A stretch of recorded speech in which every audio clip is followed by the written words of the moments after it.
Hi friends, இன்றைக்கி நம்ம பார்க்க போகிறது திணை பொங்கல். திணை அரிசி 1 கிளாஸ், பருப்பு 1/2 கிளாஸ் எடுத்துருக்கேன். இது ரெண்டும் ஊற வைக்கணும் 1 மணி நேரம்.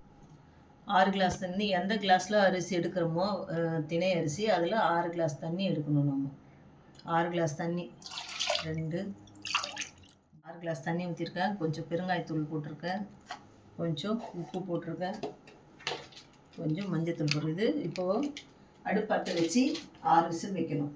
6 விசில் வந்துடுச்சு. இருந்து நல்ல பொங்கல் வெந்து வந்துடுச்சு. நம்ம இப்போ இதை தாளிக்கலாம். எண்ணெய் 1 ஸ்பூன் ஊற்றிருக்கேன், நெய் 1 ஸ்பூன் ஊற்றிருக்கேன்.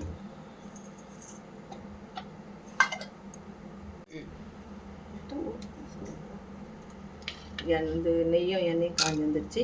2 மிளகு, 2 சீரகம், சின்ன துண்டு இஞ்சி நறுக்கி வச்சுருக்கேன், 4 முந்திரி, கறிவேப்பிலை, கொத்தமல்லி தாளிச்சது இதில் கொட்டியாச்சு. திணை பொங்கல் ரெடி ஆயிடுச்சு. நீங்களும் ஊரில் ட்ரை பண்ணி பாருங்கள். குழந்தைங்களுக்கும் இது சத்தானது செஞ்சு கொடுங்க.